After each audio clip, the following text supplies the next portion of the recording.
Hello, everyone. I am so excited to welcome you to the pilot episode of the Barbell Mama podcast. My name is Christina Previtt. I am going to be your host for this podcast, and I am just so excited to get started. I am a mom of two. I have a 4-year-old and an 18-month-old. And before I got pregnant with my daughter, I was competing on a national level in weightlifting. And there were a lot of realities of what it meant to be an athlete in a strength-focused sport and making the decision to start a family. And so in today's episode, I wanted to talk about some of those very real realities of starting a family as an athlete. I wasn't making a living as a professional athlete, but my athleticism was and continues to be important to me. And being an athlete means that I want to intentionally move my body and I have goals around fitness. And so I hope that means you. If you are, I would probably be in that recreational category. I wouldn't necessarily put myself in this high level elite. I'm trying to be the fittest mom I can be, okay? But my strength training stuff is important to me. I've worked a really long time to have the strength that I have now. And when I was having the thoughts around getting pregnant for the first time, I felt very isolated and alone in the feelings that I was experiencing. And I was kind of getting into the pelvic health space. I was, running a postpartum exercise program, but I hadn't really talked to a lot of athletes who were getting into pregnancy or thinking about becoming pregnant. And so I felt really alone. But now, 5 years later, my daughter's 4, so I guess almost 5 years later, I have had this conversation with so many of my clients, people on the internet reaching out to me, members of the Barbell Mamas. And so I really want to start getting some of these messages out there. And so let's talk about some of these realities. So let's talk about getting pregnant and deciding to get pregnant. So number one is, this has always been true, but nobody talks about it, in that your athletic window and your fertility window directly overlap. They directly overlap. And, my husband didn't have to have a conversation around when or if or how he wanted to step away from sport in order for us to start our family. And I did. And, when I had mentioned that when I got pregnant with my daughter, I was competing at nationals. I was the strongest I had ever been. I was the leanest I had ever been. I just felt so good. My career was on a good path, but I turned 29. And for everybody, they're going to have this age that's different for them. But for me, it was my 29th birthday. And I was like, oh no, 35, I want to have multiple kids. We had gotten married. We were steady with our jobs, and the baby thing started coming into my mind. And my husband Nick and I had been having conversations about it. But in the back of my mind, I knew that I wanted to start a family, but I also was grieving the fact that my fitness was going to need to change, at least temporarily, in order for that baby to come to life. And, thankfully for us, we did not have any trouble getting pregnant. But it was in the summer, just after I turned 29, that we said, we were going to start trying for a kiddo. And then I got pregnant. And so reality number one is that I was grieving the fact that I was doing really well from a fitness perspective. And when I got pregnant, I was grieving the lost temporary step back in fitness that I was going to be experiencing. So I think that's reality number one that nobody wants to acknowledge. I was unbelievably excited that we were about to start a family. Do not get me wrong. I was pumped. I remember thinking over and over and over again, oh my gosh, I'm pregnant. Oh my gosh, I'm pregnant. Nobody knows I'm pregnant, but oh my gosh, I'm pregnant.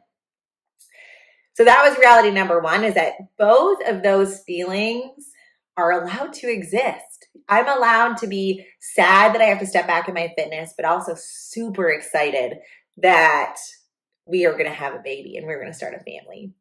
So reality number two is navigating sport.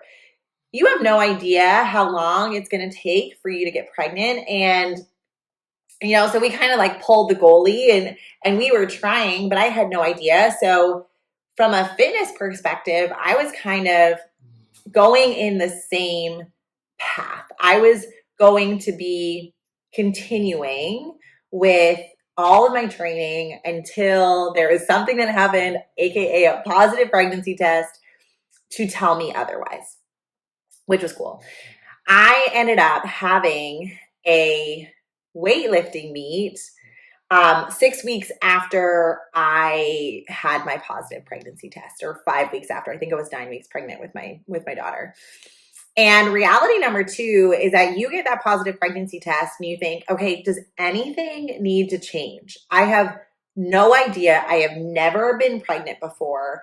My heart rate is starting to jack up really fast. Like, does that mean that I need to change things? What does that look like for me?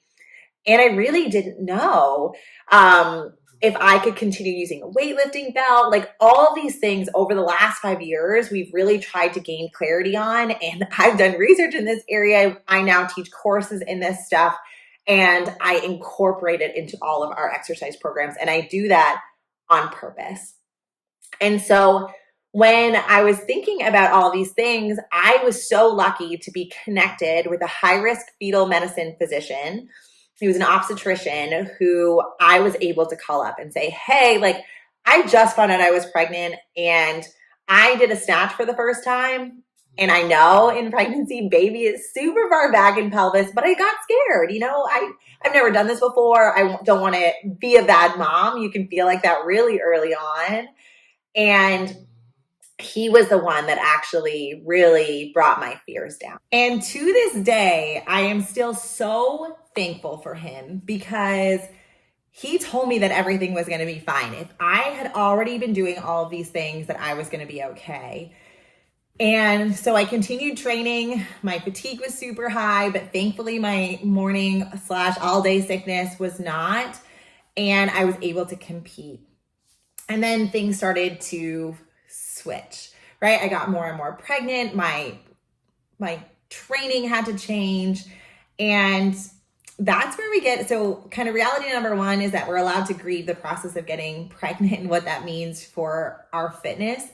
Two is that when we get pregnant, we can be kind of lost around what we should be doing. And my own challenges or the insights that I recognize through my own pregnancies are part of the reason why I'm so passionate and why our business really works on trying to relieve a lot of those myths. And then the third reality is athlete brain. As an athlete or somebody who enjoys fitness, I am very good at pushing my body. I am so good that I have put myself in a hospital for it, but that is a story for another time. And you come to battle with athlete brain when you are pregnant and you are battling mom brain, because mom brain tells you to protect. Our society in general tells us that pregnancy is a very protected time. And so you can have a lot of internal conflicts. And I think this can go one of three ways. One is the athlete who was very ready to step away from the intensity of being an athlete or competing and is okay with stepping back, and that athlete push has calmed during pregnancy. I've had some clients who actually felt like being pregnant was very healing because they had been so used to controlling everything, what the foods that they eat to the gram, the recovery stuff, the fitness stuff. And when they were pregnant, they allowed themselves this permission to breathe and step back. And in some ways, from like body image and eating disorders, heal. And so that's one where it can be very healing. The second is that you have an athlete who really wants to continue pushing their fitness. They don't want to they want to mitigate any losses to fitness that they can. Finding a provider that is going to accept that for them and give them the buoys that they need to navigate can be helpful. On the flip side, depending on a person's motivation, the person that is very gung-ho about not losing their fitness, they can either have that because they have goals postpartum that they really want to achieve, or it can be because they really just don't know anything else. Like that has always been their reality. And with that conversation, as a pelvic floor physical therapist, one who's navigated this multiple times myself, who has treated individuals in this space for a long time now, the other flip side of that is sometimes what my job is to give you permission to rest, to assure you with the utmost confidence that you're going to be okay and that your fitness will come back. That motor memory is real. If this is something that you really want to continue doing, then you will be able to do that. If you have, obviously the support and whatnot around you. The gung-ho athlete brain, we can have conversations in both ways. And I'm okay having conversations in both directions. And, in my first pregnancy, I really had goals postpartum. Not that I don't have goals now, but I really had those goals postpartum. And so I really pushed it still during my pregnancy, and I got back to it postpartum. In my second pregnancy, because my exhaustion took a whole other level because I had a toddler at home, I found myself still having athlete brain, but giving myself more grace. And I think it was because I had done this before and I saw my fitness come back. And, now I'm 18 months postpartum with my second, and I actually, from just a pure health perspective, when you combine cardio, conditioning, and strength, and just all the aspects of fitness, I am probably just as fit, if not slightly more fit, than when I was competing at regionals back in 2014. And that's pretty cool. I'm over 10 years older, or I guess I am 10 years older. I've had 2 kids. We've made multiple moves. I own multiple businesses, and to still say that about my fitness is really cool. And I think that it allows me to have this confidence in my conversations with my clients and say, if this is something you want, then we are here for you. And so those are some of the realities of being a pregnant athlete. Then we go into postpartum and a whole new set of challenges, blessings and challenges and hardships come up, right? So we have the big event. We have D-Day, delivery day, and baby comes into our world. The realities of recovering from pregnancy and delivery as a person whose goals are already pushing the boundaries of what our physical capacity is. And then there's the realities of being a mom athlete, and those are legit, when you are in that early postpartum period, your focus is on pelvic floor rehab, core rehab. And then as you get further away from birth and you kind of get out of that 4th trimester or the first 12 weeks of baby's life, we start putting in more sport-specific movements. Or my bias is putting in sport-specific movements as soon as people want to do sport-specific movements. But the other stuff comes in, I cannot control all of the things that I used to have control over. Like, yes, athletes should be sleeping 9 to 10 hours straight per night. They need more sleep than the person who is not pushing themselves physically. But LOL about that, because that is not in my control. I have a newborn at home, or I have a toddler who is sick, or I have a kiddo who has a bad dream and ends up in my bed kicking me the entire night. And so I am going to control the controllables and do the best that I can with what I got. And that is in training. And that is on competition day. I remember I was 5 months postpartum and I was doing my first weightlifting meet. So I had done a powerlifting meet 3 months postpartum. And then at a 5 months postpartum, I did a weightlifting meet with my daughter. And she had been sleeping okay. Both my kids, it took them about a year before they were truly sleeping through the night. Some people were luckier than me. Some people were less lucky than me. I just kind of got the cards that I was dealt. But the night before my first competition, I remember she just slept terribly. She was going through a leap or regression, or she was just having a bad night, whatever. And I really got bad sleep that night. And I was only able to nurse her for, 4 months because of, that's a whole other story. But thankfully I wasn't, because I loaded up on so much caffeine that day. And you just did what you could, right? I just took each warm up as thankfully I wasn't trying to cut weight. So there wasn't the added stress on my body of trying to cut weight, but you just took every warm up set. And I was having conversations with my coach who was handling me at the meet about what I legitimately felt ready for that day, based on what he was seeing in my movement patterns, based on what I felt capable of being on so little sleep.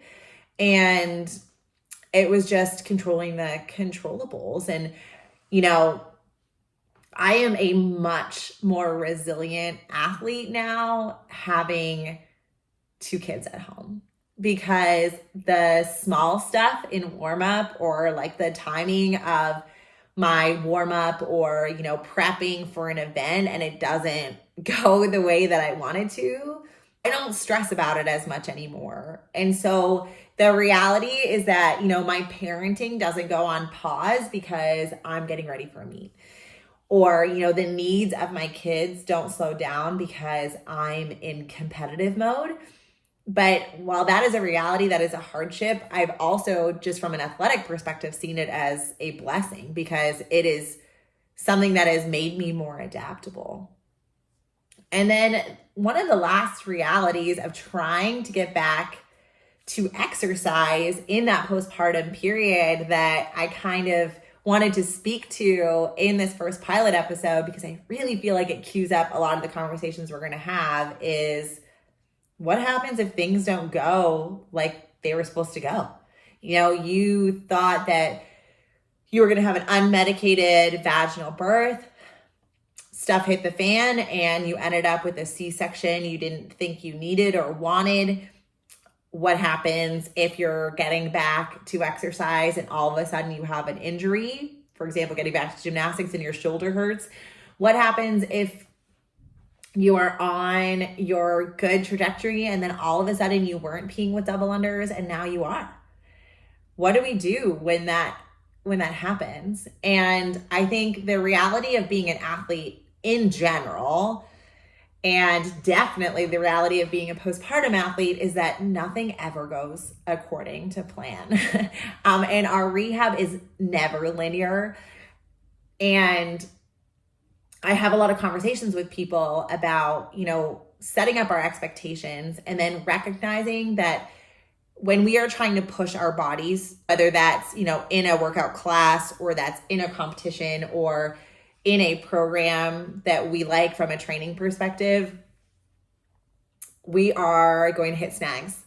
And that is okay. We kind of live in a bounce back culture where we have these expectations about coming back postpartum and never looking like we've had a kid, and having our athleticism be exactly where it was before. And you may get there. Like, I'm not here to tell you that that cannot be a goal of yours. I am, some people go really far and say bounce backs don't exist. And, I'm here to meet my clients where they're at, not to tell them what they should need. But I always tell my clients not to put a timeline on it, where we have, we can kind of set some gray boundaries or expectations. And I try and do that, like we have, most people are kind of returning to Valsalva or holding their breath with bracing between 4 and 5 months postpartum. They're getting weightlifting belts out 5 to 6 months postpartum. Our strength numbers, if we're really trying to push it, are probably between 9 and 12 months postpartum, where we're inching in or starting to touch weights we were looking at pre-pregnancy. We have those kind of buoys, but that doesn't mean that it's a straight line and that we're going from empty bar to 250 in 5-pound increments and we're never looking back. We're going to have times where stuff happens, and that's where you have a team around you. And what that team can look like is going to be different. I'm biased as a pelvic health physical therapist. I obviously want to be on your team, but that's also having other like-minded individuals, having coaches with training in this stuff, having conversations with coaches and colleagues and friends about what these issues are and what that looks like, and getting support when you need it. Like, we're talking about physical ailments, but it can be mental health things, Oh, I'm a super strong athlete, I can't possibly get postpartum depression and anxiety. That is not true. And none of us are immune to these things. It was actually one of the things I was most afraid of in that postpartum period. And so slow and steady wins the race. Open communication always wins. And having goals are absolutely allowed, but having a team to make sure that you're able to set yourself up for success as much as possible within the confines that are under your control, I just think is so wonderful and so needed in this space, because we are seeing more examples of a lot of moms who are continuing to run races, whether that's at a high level or, doing a 5K, having that as a goal for your postpartum journey, doing marathons, doing Peloton classes, going to Orange Theory, doing boot camps, burn boot camps, going to CrossFit, competing in the open, maybe trying to make quarterfinals. Maybe we are having moms who are doing semifinals. Like, if you look at the CrossFit Games, we have Tia right now who is pregnant, but then we also have, so many women in the top 10 who are moms, Cara and Ariel Lowen, Annie Thorisdottir, Emily Lugan, Lugman, I think is last name. Don't quote me on that. You can make fun of me if I'm saying it last name. But we have so many examples. And then go into our masters, our 35 plus, and you're going to see more moms than those that aren't. And so super cool to see some of these things. And I think really important to acknowledge some of these considerations for pregnant and postpartum people. And so this is our pilot episode. This is the world that we're going to talk about. And I hope that with this pilot that you felt a little bit less alone, or that your feelings were validated, because I know I struggled with that in my own journey. And I hope that we can continue to have these really cool conversations about all things mom and sport and exercise. And I'm just so excited to get started. So if you have any thoughts about what you want to see on this podcast, I would love to hear from you. I have tons of ideas, but I want this to be something that serves you, something that gets into conversations that you want to talk about. I cannot wait to have these conversations. We're going to do a lot of one-on-one podcasts, but we're also going to bring on some guests. And so if you have an idea of who you want to talk to or chat with, also would love for you to let me know. Otherwise, thanks for hanging out with me for the last half hour or so. And I cannot wait to keep having these conversations. Bye.